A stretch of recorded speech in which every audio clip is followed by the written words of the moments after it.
a video I put out earlier this week, Life After WFG, and here's the link. Now, this video was edited by someone else other than me, and it was done to see what the reaction would be. So this video that you're gonna watch now this week is the same version, except edited the way I normally edit. This is important to me because I wanted to see what the reaction would be to the video edited by somebody else. And some of the comments I received was that it wasn't anything like they've seen before. It was horrible, but it wasn't what they were expecting. And the reason I'm putting out this version the way that I edit is because that is important to me. It's important that I follow the same sort of steps.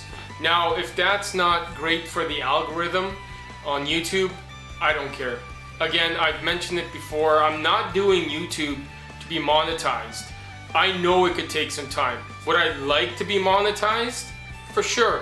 I'll never deny not being monetized. However, that is not my goal on YouTube. So I'm making it perfectly clear. To be monetized on YouTube is not my goal. My goal is to continue to put out content that I find that would be valuable to the average person watching this. Without all the hype and all the SEO stuff that needs to happen these days, I understand I could go and pay somebody $1,000 today and they could probably get me monetized in the next couple of weeks. I have no doubt about it. However, YouTube is not my primary income, right? My primary income is my business. YouTube is an extension of my business. Yes, YouTube can help my business grow, but again, it's not a main concern for me. And so I want you guys to understand, and to all the small YouTube creators putting out content and doing it on the side or just starting out, if you make YouTube to become your primary income, I'm sure everyone would be really happy. And I know there's a huge benefit to that happening. However, if you're discouraged because your content isn't monetized, keep doing what you're doing, because again, this is a labor of love for me. This isn't work. YouTube to me isn't work. I get to edit videos. Yes, my editing isn't the best. Yes, I could pay somebody else, but at the end of the day, it's not me. And so I want YouTube to reflect me and my progress. Again, the reason I started the YouTube channel is so I could see progress for myself. Again, it was a selfish reason I started, so I could see progress. And if I ever get monetized, great. So just to make it 100% clear, from now on, nobody else is going to edit my videos. I am not doing SEO. I am not paying anybody else to do anything else for me on YouTube. I've tried it. I've tried 3 different people. There was one person that was doing a great job, but unfortunately he had to step away due to other things that were happening in his life. Welcome back to Tommensense, everyone. So in today's video, what I want to talk about is to a specific group of people. Now, that group of people are the people that are currently in WFG or a multi-level marketing company like WFG. Now again, this is not a video to say, why I don't like WFG. It's not a hate WFG video. It is simply a video about my experiences and the things I experienced after I left WFG, which is really important because there's a lot of people within WFG that I know that had thoughts of leaving WFG or somehow dissatisfied with WFG. Now, are there people that are happy with WFG and will continue with WFG? For sure. So I'm talking to the people that have a seed of doubt or even an inclination or a thought of going out on their own. These are the 2 things that I learned after I left WFG. Now, it's been 7 months. The first hurdle I had to cross over, and the first thing I realized about WFG when I left WFG was this: the fact that it's a captive agency. all it basically means is that your business really wasn't your business. It's WFG's business. And when I was applying to become an independent broker, which I currently still am, and again, Tommensense Financial is an actual company within Alberta that can help the average Canadian with finances. And yes, I broker investments, life insurances, group plans, all of that stuff. I'm still able to do that. But now I am under Tommensense Financial, under an Alberta numbered company corporation. Yes, I still am partnered with a company that lets me do that. However, I am independent. I am no longer captive.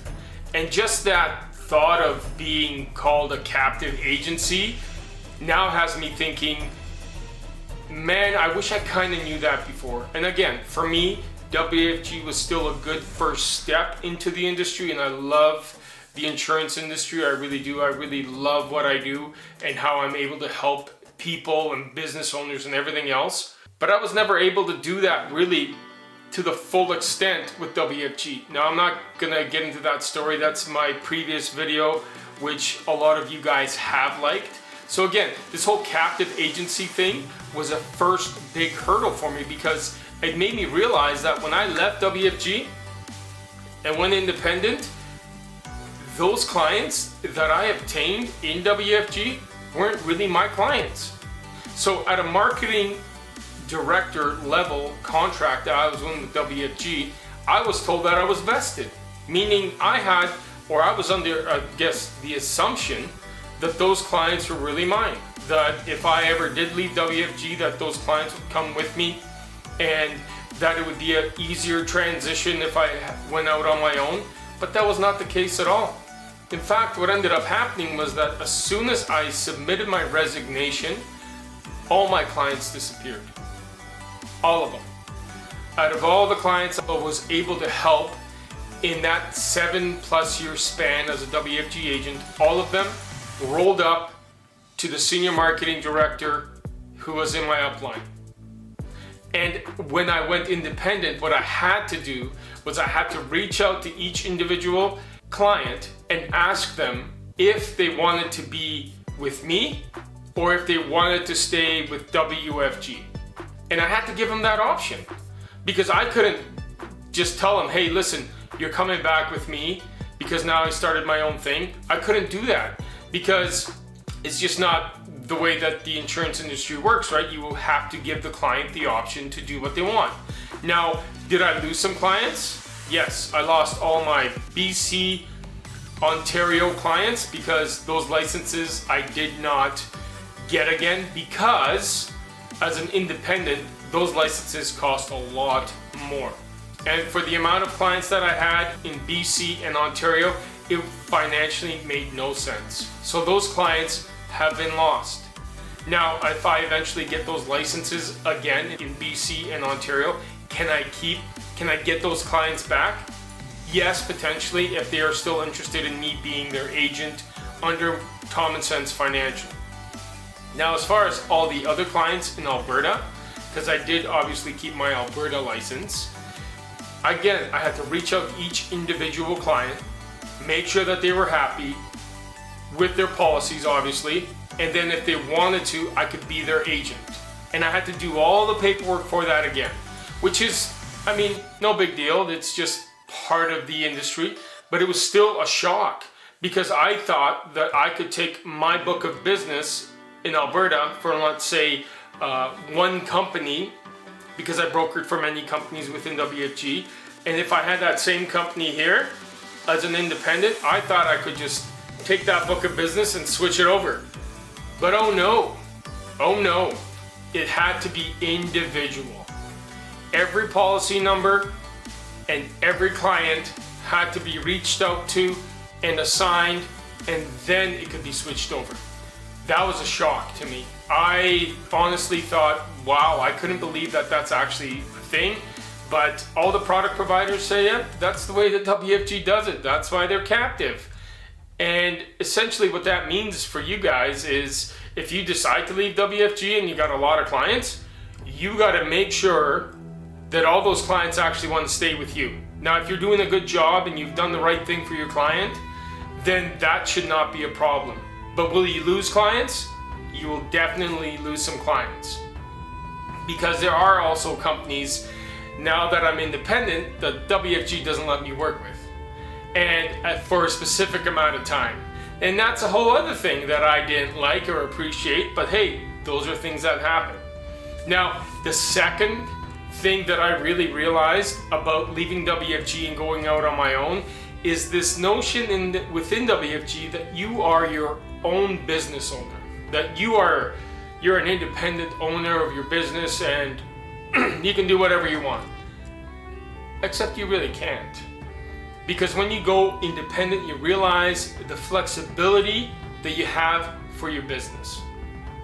Now I can market myself. I can make videos such as this now, and I can talk about things that I was never able to talk about before within WFG, because I was talking for WFG if I ever made a social media post.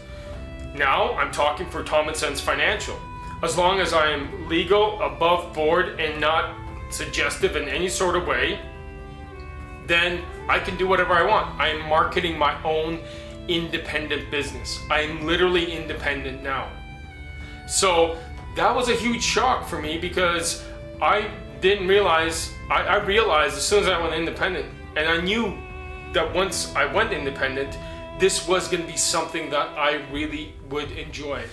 And so something as simple as this, as a business card with your picture and your name on it, with your company, that was a huge step for me. This is impossible within a multi-level marketing company or WFG, because again, you are not an independent business owner. You are a sole proprietor under WFG.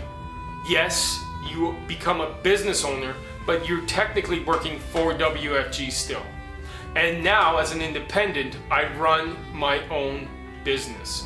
It really is all up to me. I can do things that I would never be able to do with WFG. Now, that gives me a lot more flexibility. That gives me a lot more time for client issues. And again, this is not a bad mouth of WFG, but at the end of the day, when I thought of what my retirement would look like, it was not going to be with WFG. At the end of the day, in those last few months of me thinking about leaving WFG and going independent, it really came down to that. How do I want to pass on my business? With WFG right now, as it stands today, and so correct me if I'm wrong, but there really is no transition unless you get a family member to, take on your code. So what happens if your family member doesn't want to take on that code? These are things that I never wanted to deal with, but as an independent, it's so much clearer. I can sell my business. I can take my book of business and literally sell it. I couldn't do that with WFG. I wanted to make this video for those people thinking about leaving, and I hope you found some value in this. So, to those watching, thank you for continuing to watch. I hope you enjoyed my version of the edit, and yes, the goal is to progress and get better.